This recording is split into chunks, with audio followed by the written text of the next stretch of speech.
Hi, welcome to Donald's Driving Tips. Today I'd like to demonstrate how to turn your steering wheel correctly into junctions.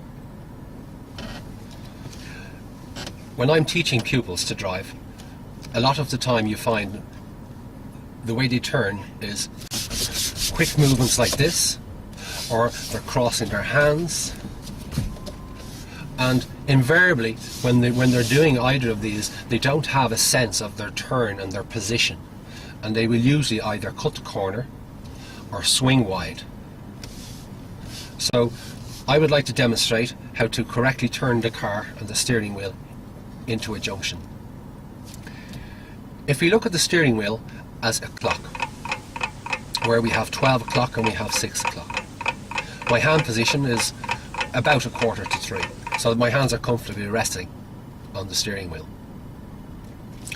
Okay, initially I'm going to just slide my hands up and down without turning the steering wheel, just to get a sense of the wheel. They're very light. Okay, slide my hands up and down without turning the steering wheel, just to get a sense of the wheel. They're very light. Okay, but it's very important that we learn how to keep our hands in touch with the steering wheel while we turn. If you notice my thumb positions, they're on the front of the steering wheel.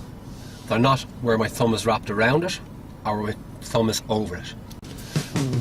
Most of your energy and power is coming from your thumb and your index finger, so making it a lot easier to turn the wheel. On average, it will take approximately 3/4 of a turning of a steering wheel to turn your car into a junction. If you look at the steering wheel and say there's 1/4, there's 1/2, and there's 3/4. So we're looking to achieve that turn in as little movements as possible.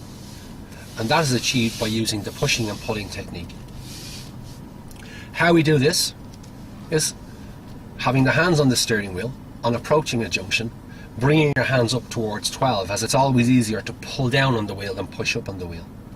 With my right hand, I'm going to turn the wheel to my right, remembering the left hand is just loose on the wheel, so as my right hand goes to the right, the left hand is just sliding like we were previously demonstrating. Your hands up towards 12, so pulling down with my right hand, your hands up towards 12, getting around to 6 o'clock, where then my left hand pushes up to 12. Your hands up towards 12, my right hand pulls down, my left hand pushes up. We're going to reverse the process. My left hand will pull down, my right hand will push up.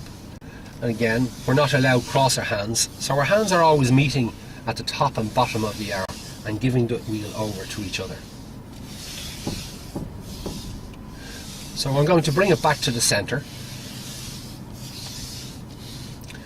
And again, we're going to look at approaching the junction. Okay, so I'm going to move my hands up towards 12 as a top of the hour, or 12 o'clock. Okay, and we're looking to achieve 3/4 of a turn.